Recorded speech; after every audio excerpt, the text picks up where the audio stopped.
I'm going to talk about my book today. So, because I've had a few requests about this, and I wanted to talk about kind of like how I wrote it, why I wrote it the way I did, and yeah, just as an idea. Because so many people want to write a book and they don't know how, and then they take courses and they Google things and they read things and they feel like they're doing it all wrong. And I think one of the reasons is that there isn't the right or wrong way to write a book, right? I read all these things that said I had to do 1,000 words a day, 1,500 words a day, perfect this, perfect that, do this paragraph, do this paragraph. And at the end of the day, that didn't work for my brain. That's not how my head could process it. That's not how I could do it. So my book was written, a lot of people are like, how long did it take? That's like one of the number one questions. How long did it take?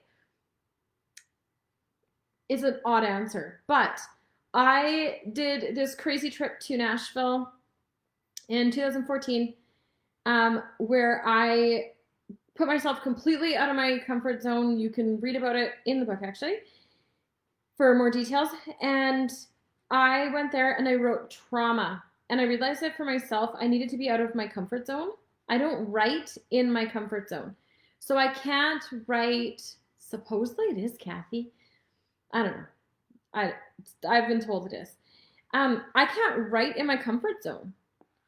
And so I've always wondered this, even with like artists, if this is something that they struggle with, where it's not easy to do it in a place you always are, in your home, in your, in your space, especially when it's something vulnerable. And for me, I can't. No words. No words happen in my house. They don't come to me. They don't flow. My brain just like blocks them like a hard no. And so I have to be out of my comfort zone. So I went and wrote while I was there, and I did it all by hand in a notebook that I still have hanging out downstairs in my office. And came home, put it on my shelf, and ignored it for quite a few years because I needed to just get out those words. Then I picked it back up, and at that point I typed it out again because I lent it to someone, and then they wanted to read it, and they actually took it from my house, and I didn't realize it. And when I finally got it back, my husband was like, can you not do that again and type it out? So I did. So at that point, I had about 7,000 words, which is a lot, but nothing when you need 95,000 for a book. So I ignored it until it was time to write again, and I decided about a year and a half ago, it was November 1st, I was going to finish my book, and I gave myself 1 year to do it. So I proceeded in 2 different times where I locked myself in a hotel and actually tortured myself to write it. I know. Do I recommend that? No. Well, honestly, yeah, if it works for your brain, go for it. Because I had to be out of my comfort zone, I needed to do it outside of my house. I didn't want to put the money out for the big travel of going on another trip for my second writing stint. So I just went to a nice hotel in town and just holed up there for a few days, a few nights. And one of the things for me was, and for those of you who've read my book, you understand, like, it's super vulnerable and transparent. And the reason for that is that whenever I would read other people's books that they wrote about their trauma, I always felt like they didn't really touch on what happened, if that makes sense. And by the way, like, if you guys have any questions at all about the writing process, my book, anything at all, just type it in the comments. So what I mean by that is it always felt like it was like, oh my gosh, this horrible thing happened and now I'm doing really good. Or this horrible thing happened. The end. That was it. And I felt like a missing piece for who I wanted it to affect, who I wanted to read it, was my journey. The journey of like, this is what actually happened. This is how I dealt with it.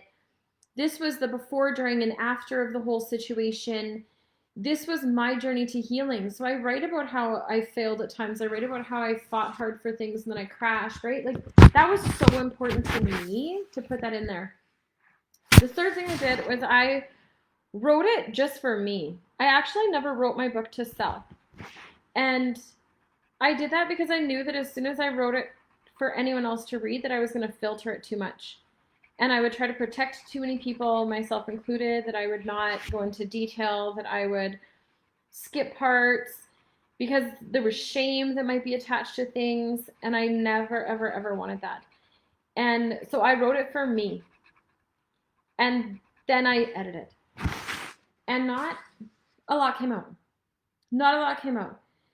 Some family stuff came out in terms of my parents, more to protect my siblings than anything, and to make them more comfortable.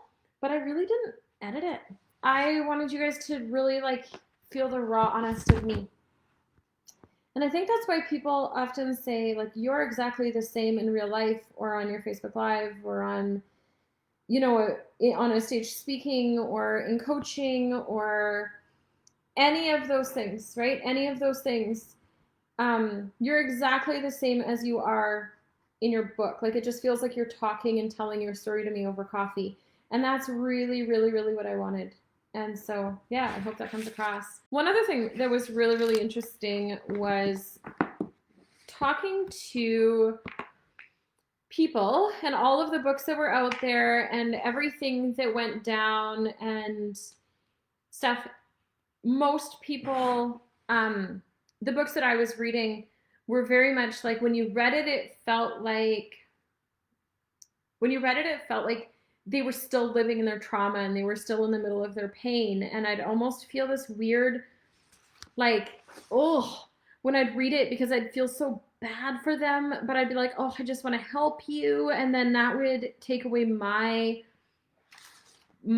ideas as a reader in reading it. Like, it kind of like pulled me out of being able to actually just like live the story because I was feeling so many feelings about it. Does that make sense?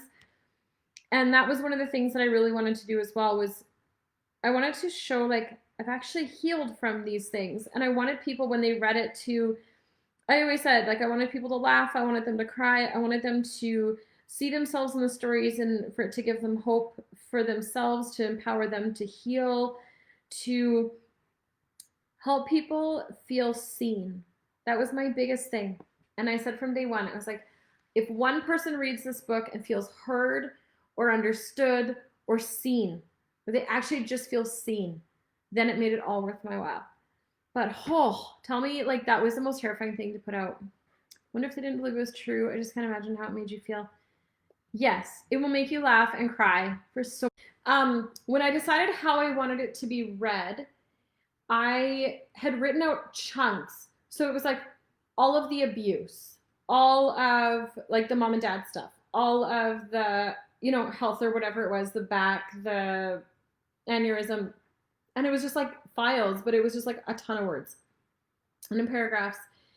And then when I figured out how I wanted the story arc of it to go, that is when things changed. So the two people, when I talk about like the people I wanted this book to touch, I wanted it to be something that a survivor of any sort of trauma could read and be like, oh my gosh, I get it. This person gets me and I feel seen and heard and understood.